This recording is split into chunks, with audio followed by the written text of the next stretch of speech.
Jai Shri Krishna. This video is for Gita Olympia 2025. I am Radha Krishna chanting 5th Adhyaya of Srimad Bhagavad Gita today. Om Shri Paramatmane Namaha. Srimad Bhagavad Gita Atha Panchamodhyayah. Arjuna Uvacha Sanyasam Karmanam Krishna Punaryogam Cha Shamshasi यच्छ्रेतयोरेकं Tanwe ब्रूहि सुनिश्चितं श्रीभगवानुवाच सन्न्यासः कर्मयोगश्च निःश्रेयसकरा उभौ तयोस्तु कर्मसन्न्यासात् कर्मयोगो विशिष्यते ज्ञेयः स नित्यसन्न्यासी यो न द्वेष्टि न काङ्क्षति निर्द्वन्द्वो हि महाबाहो सुखं बन्धात् प्रमुच्यते सांख्ययोगौ पृथग्भावाः प्रवदन्ति न पण्डिताः एकमप्यास्थितः सम्यगुभयोर्विन्दते फलं यत्साङ्ख्यैः प्राप्यते स्थानं तद्योगैरपि गम्यते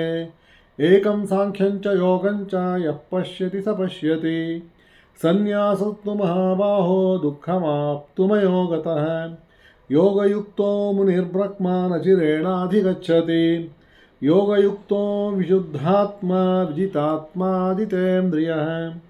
सर्वभूतात्मा कुर्वन्नपि न लिप्यते नैव किञ्चित् करोमीति युक्तो मन्येत तत्त्ववित् पश्यन् शृण्वन् स्पृशन् जिघ्रन् अश्नन् गच्छन् स्वपन् श्वसन् प्रलपन् विसृजन् गृह्णन् उन्मिषन् निमिषन्नपि इन्द्रियाणीन्द्रियार्थेषु वर्तन्त इति धारयन् ब्रह्मण्याधाय कर्माणि सङ्गं त्यक्त्वा करोति यः लिप्यते न स पापेन पद्मपद्मविवाम्भस कायेन मनसा बुद्ध्या केवलैरिन्द्रियैरपि योगिनः कर्म कुर्वन्ति सङ्गं त्यक्त्वात्मशुद्धये युक्तः कर्मफलं त्यक्त्वा शान्तिमाप्नोति नैष्ठिकीम् अयुक्तः कामकारेण फले सक्तो निबध्यते सर्वकर्माणि मनसा सन्न्यस्यास्ते सुखं वशी नवद्वारे पुरे देहि नैव कुर्वन्न कारयन् न कर्तृत्वन्न कर्माणि लोकस्य सृजति प्रभुः न कर्मफलसंयोगं स्वभावस्तु प्रवर्तते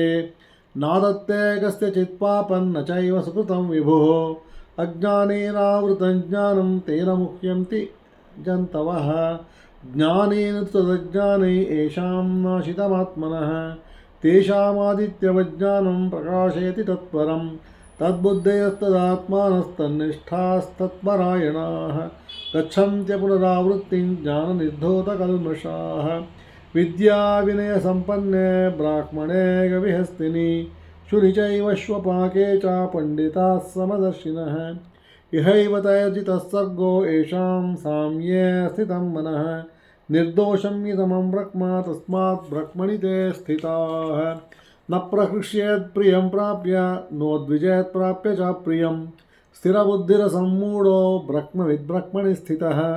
वाक्यस्पर्शेष्वसक्तात्मा विन्दत्यात्मनि यत्सुखं